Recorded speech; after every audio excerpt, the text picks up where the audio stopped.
the block of 50 kilogram mass. So the mass of this block is 50 kilogram. Of course, the weight acts downward. I will show you the free body diagram in a bit. Upward is 2 times tension. This is just a very rough free body diagram. Okay, now you see it is like this is one pulley, second pulley, and this is a system. The winch motor is pulling this this cord into its winding pulley, and then it lifts the block upward. The motor has an efficiency, so you see efficiency is 80%. 80 divided by 100 is 0.8 at an instant point P. This point P is being pulled downward, and you know the velocity of this point P is given. That's good. So if we know the velocity, we can find out the power. Power equals to force times velocity. And another good thing is the acceleration is also given. Acceleration of this point P is also given. It means the velocity is increasing with the time. It is positive 6.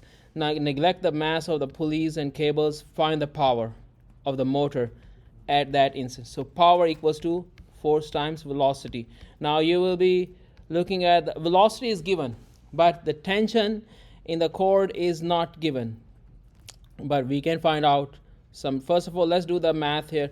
Let me grab this picture again to show you the relationship of the velocity and acceleration, because we need the acceleration too. So look, I want to show you that this is the datum line, this is the position vector as a or position vector. So what is the total length of the cord? You see this is equal to, both our lengths are equal, so 2 times s sub a plus s sub p equals to the total length. Agreed? Now the next thing is what is the acceleration and velocity relation? Velocity is the time derivative. The left hand side is 0, 2 times v sub a plus v sub p.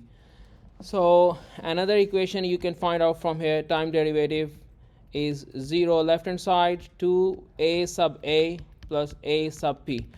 That's good. We should know this relationship, because a sub p is given, so a sub a can be found negative a sub p over 2. So negative 6 over 2 means 3 meters per second square. Upward, negative means our positive is, look, our positive is downward direction. Negative means it's going, acceleration is decreasing. Negative 3 means deceleration. Okay, that's the important thing which we found. Now let's find out what is the tension in the cord.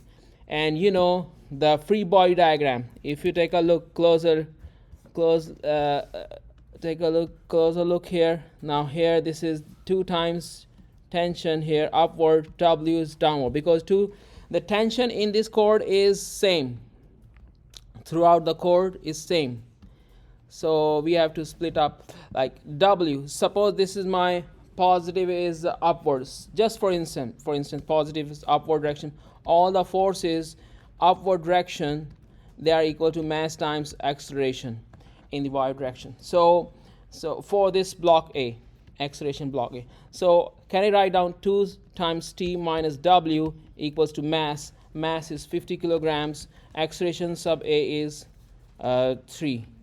Negative 3 means upward is already upward. We are taking upward as positive. So we are good. And now let's find out t from here. Everything is known. 50 times 3 is 150 plus W, which is 50 times 9.8 divided by 2. If you open your calculators and you can verify this answer. Do you get this answer? In your scientific calculators, the tension has been found in the cord, and we know that formula for the power is the force, which is tension, times the velocity of point P.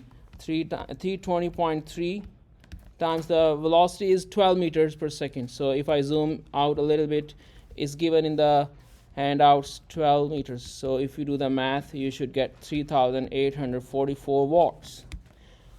And now the next thing it is asking you, find the power supplied to the motor at that instance. So that's the only thing which, oh sorry, supplied. This is the output power.